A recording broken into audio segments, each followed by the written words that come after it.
I was on diets from 5 until basically um until I just started telling my parents to fuck off, which was like 14.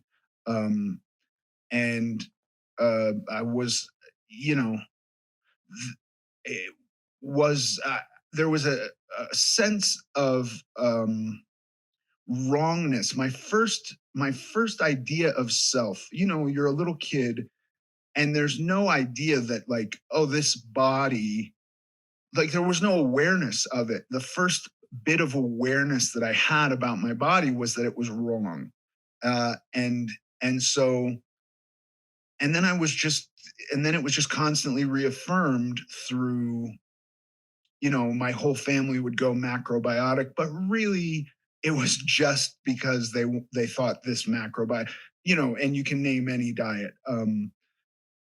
Atkins at some point in the 80s, and Fit for Life, and there were Adele Davis books, which she was like the first diet person I was ever truly like, here, we're going to read this book together and you're 7, and I'm like, okay.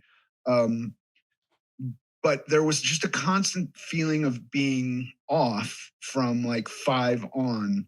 uh and so when I just kind of got sick of it and was like, I'm not going to conform to what I'm not going to do what you tell me to do anymore.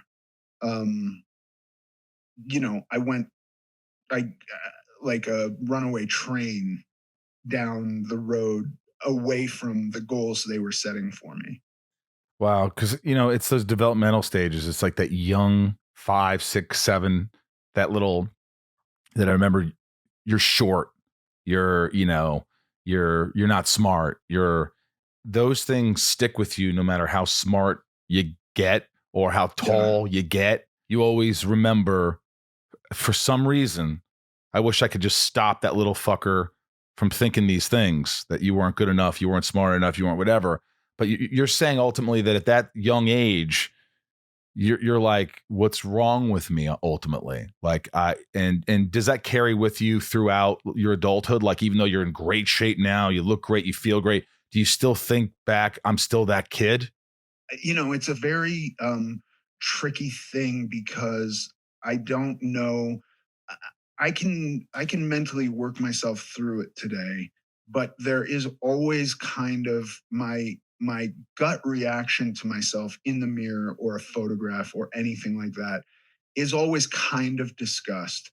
And and as of today, I can definitely stop that because I know that's a dark road if I allow myself to sit in that. So I take time and I find something about myself that I'm not disgusted by, and I build on that, and then I feel a little bit better. And but yeah, there's no like true escape from there's no like off switch where it just goes away. I haven't found that for myself.